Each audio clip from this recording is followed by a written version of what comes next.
Hello, aspirants. Welcome to our YouTube channel Adhyan Path, and this is the last part of terminologies and medieval terminologies का ये third part है जिसमें आज हम Vijayanagara empire and Sufi and Bhakti movement के जो terms हैं वो कवर कर लेंगे, जिसके बाद हमारी जो टर्मिनोलॉजीज का जो सीरीज है वो कंप्लीट हो जाएगा। फिर आप इसका पीडीएफ टेलीग्राम पे देख लेना, मैं उसमें डाल दूंगी अलग अलग करके, एंशियंट की और मिडाइवल की अलग। ठीक है, तो स्टार्ट करते हैं विजयनगर एम्पायर से। फर्स्ट है यूनिट्स ऑफ एडमिनिस्ट्रेशन। तो अब हम देखने जो उनकी एडमिनिस्ट्रेटिव यूनिट्स थी उनके बारे में देखेंगे हम। तो फर्स्ट है ग्राम, विलेज हेडेड बाय गौड़ा। अब आप ये देखें कि जो ग्राम, अगर जैसे गांव है उनका, उनको विलेज विलेज को वहां पे ग्राम ही है, ये जनरली हर जगह यही है। बेटा उसके बाद आपको क्या याद रखना है कि वो किसने, उसके जो हेड है वहां के वो कौन है, राइट। तो जैसे डिस्ट्रिक्ट को कहते हैं नाडू, हमारे यहाँ पे मुगल एम्पर मुगल टाइम में उसको सरकार कहा गया है ना, और दिल्ली सल्तनत टाइम पे शेख कहा गया है। तो ऐसे इनके टाइम पे इनमें डिस्ट्रिक्ट को नाडू कहा गया, और इनके जो हेड है वो कौन है, नाडू नाडू प्रभु। और प्रोविंसेस को कहा गया है mandalam, that is headed by Mandaleshwar. काफी हद तक ये सिमिलर सिमिलर है, जैसे ग्राम के गौड़ा है, नाडू के नाडू प्रभु हैं, मंडलम के मंडलेश्वर है। नेक्स्ट चलते हैं Mahanayakacharya, that is an officer and the contact point between the villages and the central administration. तो एक ऐसा ऑफिसर या फिर ऐसा कोई कॉन्टेक्ट पॉइंट मान सकते हैं, मतलब सेंट्रल एडमिनिस्ट्रेशन और विलेजेस के बीच का जो पॉइंट है उसे कहा जाता है महानाया कचार्य। ठीक है, अब यहाँ की बात कर रहे थे कॉइन्स की। ये इंपॉर्टेंट है कैसे, मैंने आपको पहले भी बताया कि जो कॉइन्स से रिलेटेड है, ट्रेजरी और कुछ इंपॉर्टेंट जो डिपार्टमेंट्स हैं लाइक रेवेन्यू डिपार्टमेंट है ना, फाइनेंस जो है, और हमारे जो मिलिट्री डिपार्टमेंट्स हैं, स्पाइस जो हैं, कॉइन्स हैं, वो काफी इंपॉर्टेंट हो जाते हैं, चाहे वो एंशियंट हो और चाहे वो मिडाइवल हो। तो हम देख लेते हैं वाराहस पगोडास, गोल्ड कॉइन्स को कहा जाता था। ठीक है, तार सिल्वर कॉइन्स को कहा जाता था, जीतल कॉपर कॉइन्स को कहा जाता था। ये हम पहले भी पढ़ चुके हैं, दिल्ली सल्तनत में था। फिर है फनम। अब इसमें क्या है, जो वराहा है, वराहा एक गोल्ड कॉइन है, उसका हाफ क्या कहलाता है, पड़ता। और उस पड़ता का 1/10 उसको फनम कहते हैं। तो एक तरीके से वराहा मतलब गोल्ड कॉइन ही है फनम, ठीक है। लेकिन वराहा का हाफ पड़ता होता है और पड़ता का 1/10 फनम होता है, ठीक है, ये याद रखना है हमें। फिर है next Nayankara system, system of provincial administration. जो प्रोविंशियल एडमिनिस्ट्रेशन का सिस्टम है उसे नयनकारा कहते हैं। फिर है Ayangar system, system of village village administration. जो विलेज एडमिनिस्ट्रेशन है उसको अयंगर सिस्टम कहते हैं। फिर है नेक, ठीक है, ये इंपॉर्टेंट हो जाता है, governor who administer each province. हर एक प्रोविंसेस को गवर्न करने वाले इंसान को क्या कहते हैं, नेक कहते हैं। सब डिस्ट्रिक्ट्स आ जाते हैं। अब डिस्ट्रिक्ट्स हमने ऊपर देखा है कि हम डिस्ट्रिक्ट्स को क्या कहते हैं, नाडू कहते हैं। तो अब सब डिस्ट्रिक्ट्स को क्या कहेंगे, स्थलास। आप स्थल मान ले, ठीक है, उसको स्थलास। रजूलू या राचावरू, इट इज क्या है, generally associated with ruling dynasty. जो रूलिंग डायनेस्टी है उससे ही जनरली एसोसिएटेड होता है। क्या होता है, assisting them in matters of state and warfare. जो उन लोगों को असिस्ट करते हैं किस चीज के लिए, स्टेट्स के लिए, उनकी वॉरफेयर के लिए, तो उसे क्या कहते हैं, रजूलू कहते हैं। Metkaratalu, that is merchants who carried on trade and commerce. जो ट्रेड एंड कॉमर्स में जो मर्चेंट्स होते हैं उन्हें क्या कहते हैं, मेत्रकर्तालु। अब यहाँ पे इंपॉर्टेंट है सिस्त, ये क्या है, एक लैंड टैक्स है। विप्रुलु ब्राह्मण्स को कहा जाता था। शूद्रास को क्या कहा जाता था, नाला वजती वरु। ये इंपॉर्टेंट हो जाते हैं दोनों चीजें। वीवर्स को क्या कहा जाता था, कायकोलास। और बेसाबाग दैट इज फोर्स्ड लेबरर्स। रजूलू क्षत्रियास, क्षत्रियास को कहा जाता था। विप्रा विनोदिन्स आर्टिसंस को कहा जाता था।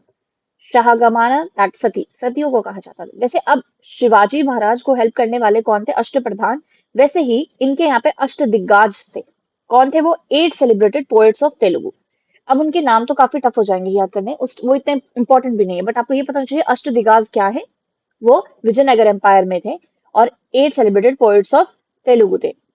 ठीक है, अब इसमें इंपॉर्टेंट क्या है, ये आपसे मैच द फॉलोइंग्स में पूछा जा सकता है कि एक ब्राह्मण, विप्रालु, शूद्र, नला वज, नाला वजित वरु, फिर क्षत्रियाज, रजूलू, फोर्स लेबरर्स पूछ सकते हैं आपसे, वीवर्स, आर्टिसंस, और सहागमाना दैट इज सती। ये इंपॉर्टेंट हो जाते हैं जब हम विजयनगर एम्पायर की टर्मिनोलॉजीज की बात करते हैं। नेक्स्ट देख लेते हैं भक्ति एंड सूफी मूवमेंट्स। देखिए हम सिर्फ टर्म्स की बात कर रहे हैं यहाँ पे। एक फुल चैप्टर जिसे कहते हैं कि ये, वो हम यहाँ पे नहीं कर रहे हैं, हम सिर्फ टर्म्स कर रहे हैं, ठीक है। भक्ति मूवमेंट, हिंदुइज्म रिफॉर्म। अब भक्ति मूवमेंट क्या है? Hinduism reform movement during medieval period. Obviously बात है, भक्ति की बात चल रही है, तो it is somewhere related to Hinduism. तो उनका reform movement during the medieval period उसे कहते थे भक्ति मूवमेंट। अब सूफी मूवमेंट क्या है? It is mystical movement of Islam. Obviously Sufi से रिलेटेड हमारे दिमाग में इस्लाम ही आना चाहिए। अब बात करते हैं इनकी, कि दो पार्ट्स में डिवाइडेड थे, नयनर्स अलवर्स। भक्ति दैट हिंदुइज्म रिफॉर्म जो थे, एक थे डिवोटी ऑफ शिवा, उन्हें कहा जाता है नयनर्स, और जो विष्णु के थे वो अलवर्स कहलाए जाते थे। तो इस चीज का जरूर याद रखना, नयनर्स किसके थे? Devotees of Shiva. And Alvars किसके थे? Devotees of Vishnu.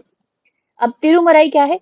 It is compilation of hymns of Nayanars by highest priest of Raja Raja Chola I Nambiandar Nambi। अब तिरुमराई इंपॉर्टेंट हो जा रहा है, ठीक है। सपोज ये आ जाए और आपसे पूछी जाए ये क्या है? जो नयनर्स होते थे, नयनर्स कौन? Devotees of Shiva.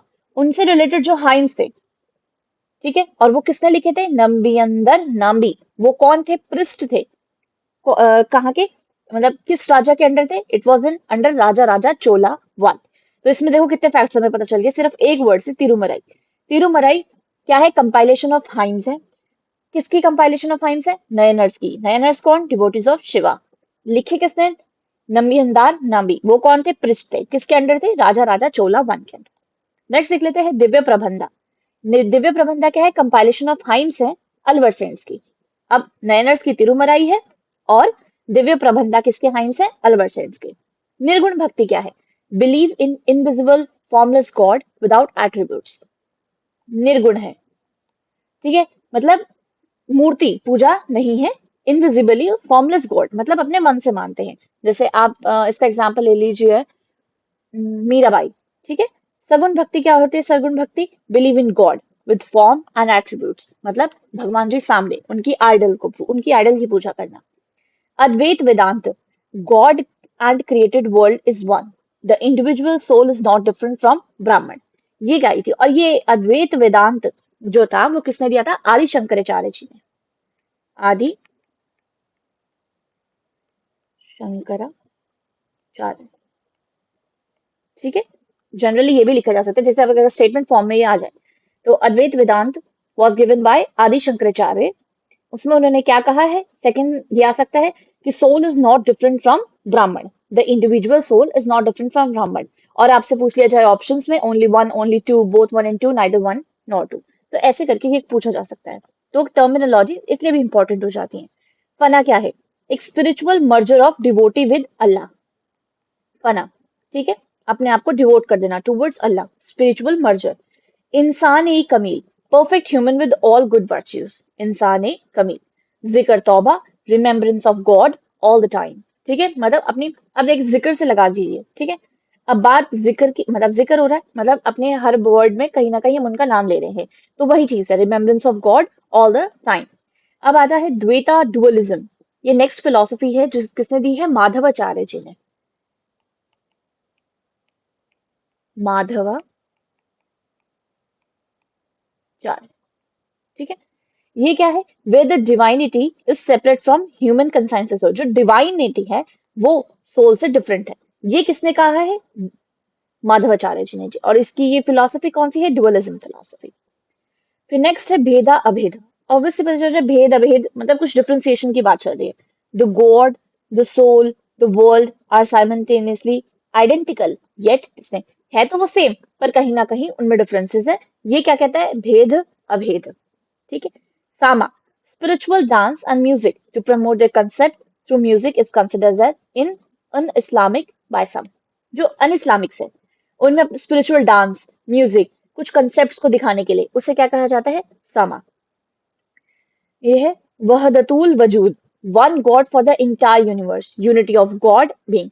वहदतुल वजूद, ठीक है, इसका मतलब क्या है? एक ही गॉड है फॉर द इंटायर यूनिवर्स, ठीक है, उसे कहते हैं वहदतुल वजूद।